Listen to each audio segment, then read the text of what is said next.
विष्णुमय जग वैष्णवांचा धर्म, भेदाभेद भ्रम अमंगळ या अभंगाच्या माध्यमातून जगद्गुरु संत तुकाराम महाराज यांनी एकतेचा संदेश दिला। खरं तर जे संत परंपरा आहे ती एकतेचा, माणुसकीचा, मानवतेचा धर्म शिकवते।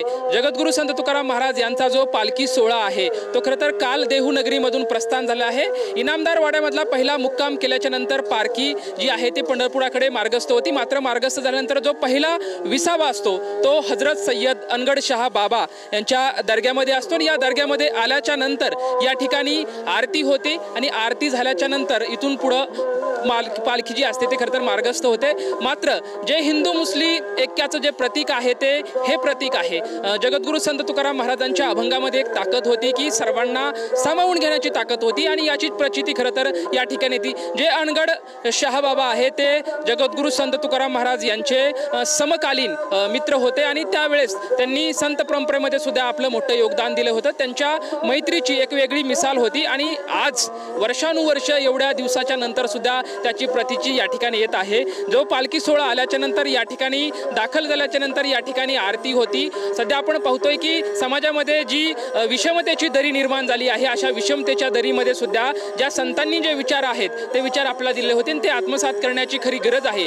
जगद्गुरु संत तुकाराम महाराजांच्या अभंगामधली ती खरी ताकद आहे। आपण सध्या पाहू शकताय की भव्य असं या ठिकाणी जी सजावट आहे, फुलांची सजावट या ठिकाणी दर्ग्याला केलेली आहे। थोड्याच वेळामध्ये या ठिकाणी जगद्गुरु संत तुकाराम महाराजांची पालखी। मी माझ्या कॅमेरामॅनना विनंती करतो की जो समोरचा जो रथ आहे ज्यावेळेस पालखी या ठिकाणी येते आणि पालखी या ठिकाणी खांद्यावरती जी आहे ती वारकरी या ठिकाणी घेऊन येतात आणि इथं आरती संपन्न झाल्याच्या नंतर जो सजवलेला जो रथ आहे आपण या ठिकाणी पाहू शकताय की आकर्षक अशी फुलांची सजावट या ठिकाणी केलेला आहे आणि याच रथाच्या माध्यमातून पुढे पालखी जी आहे ती पंढरपुराकडे आपल्या लाडक्या विठुरायाच्या चरणी दर्शन होण्यासाठी, लीन होण्यासाठी खरं तर मार्गस्थ होत असते। मात्र सध्या या ठिकाणी पाहू शकतोय की जी ही दर्गा आहे ही दर्गा मोठ्या प्रमाणात फुलांनी सजावट करण्यात आलेली आहे। थोड्याच वेळामध्ये या ठिकाणी पालखीचं आगमन होईल आणि आगमनाच्या नंतर या ठिकाणी आरती होईल।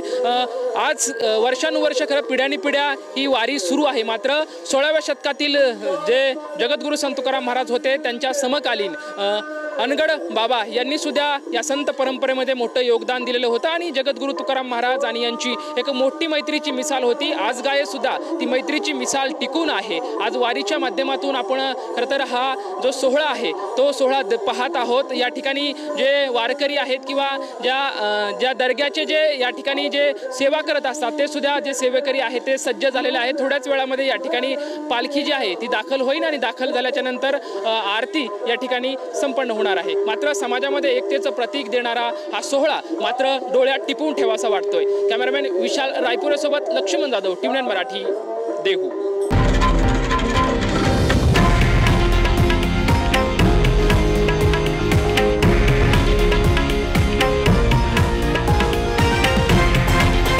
हे आहे देशातील नंबर 1 न्यूज नेटवर्क आणि आपण पाहत आहात टीव्ही 9 मराठी, एकमेव।